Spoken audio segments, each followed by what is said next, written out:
Magulang natin, Diyos Ama, anak ng salita niya,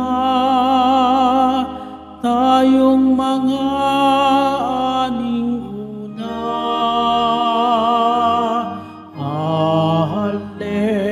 Alleluia, alleluia,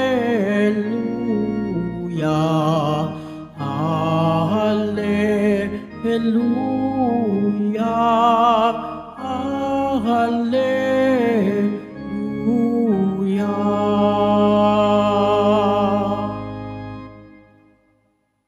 Sumainyo ang Panginoon. At sumayo rin. Ang mabuting balita ng Panginoon ayon kay San Mateo. Papuri sa iyo, Panginoon.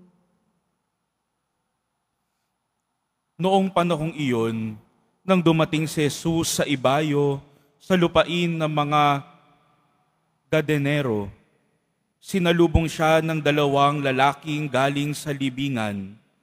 Sila'y inaalihan ng mga demonyo at napakabangis kaya't walang mga has dumaan doon. Padakay sumigaw sila, "Ano ang pakialam mo sa amin, anak ng Diyos?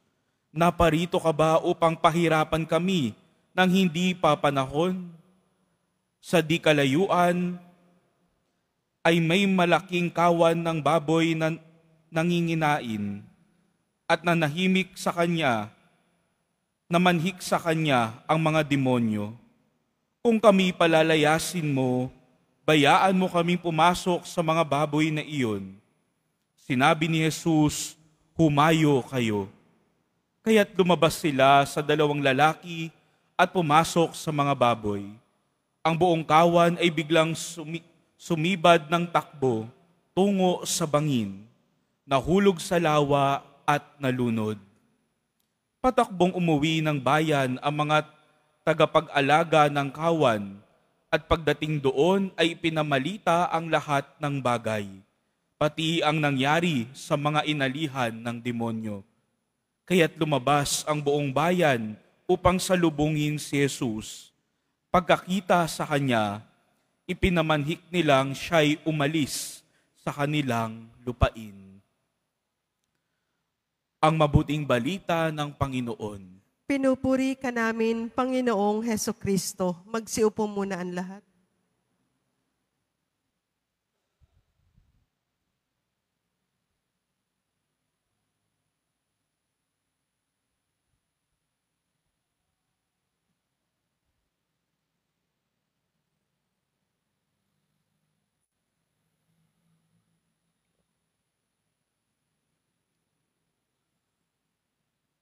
Minsan po ang demonyo, ang tukso niya ay hindi wag tayong gumawa ng masama. No? Ang tukso ng demonyo minsan ay hindi yung gumawa tayo ng masama. The devil's trick or temptation na binibigay sa atin is not to do evil. Ang demonyo minsan kumikilo sa oras, sa panahon. Tingnan niyo yung sabi ng demonyo nung dumating ang Jesus sa kabilang dayo o lawa na iyon. Sumalubong ang demonyo o 2 lalaki na inaalihan ng demonyo. At yung demonyo nagsalita. Sumalubong siya, nagsalita. Ano sabi ng demonyo? Ano ang pakialam mo sa amin? Anak ng Diyos, naparito ka ba upang pahirapan kami nang hindi pa panahon? The devil works in our time. The devil uses our wrong sense of time. Ano ibig kong sabihin? May dalawang panlalanse ang ginagawa ng demonyo sa atin. Una, sayang ang panahon ko. Sayang ang panahon.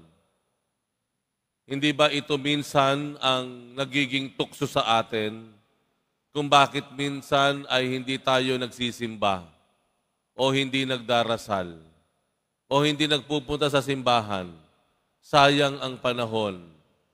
Meron akong pamilyang itinataguyod, kailangan kong kumita, kailangan kong sumweldo, malaki ang pangailangan ng pamilya ko.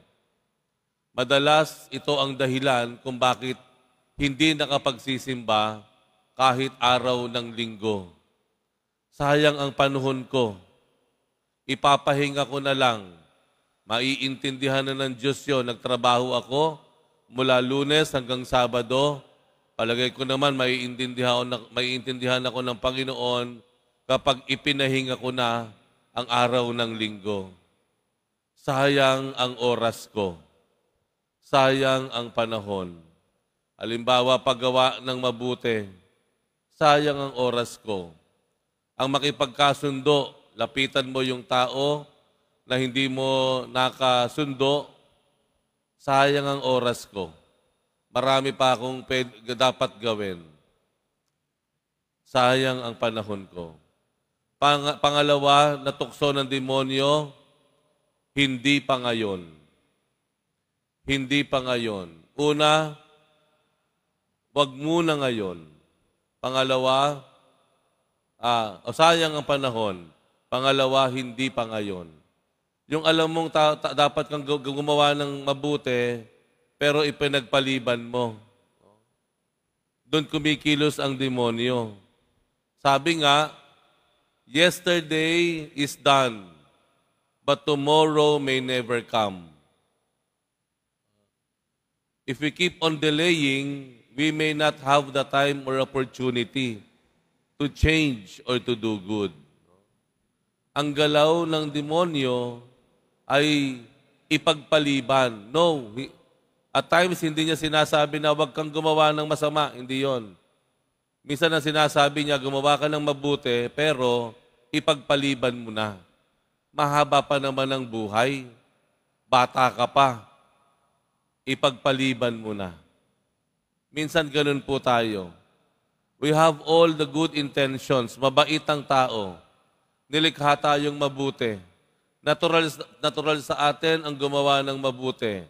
Natural sa atin ang tumulong. Natural sa atin ang magpatawad. Natural sa atin ang maghangad ng kabutihan sa iba. Pero ipinagpapaliban natin. Bukas na lang. Sa susunod na buwan na lang.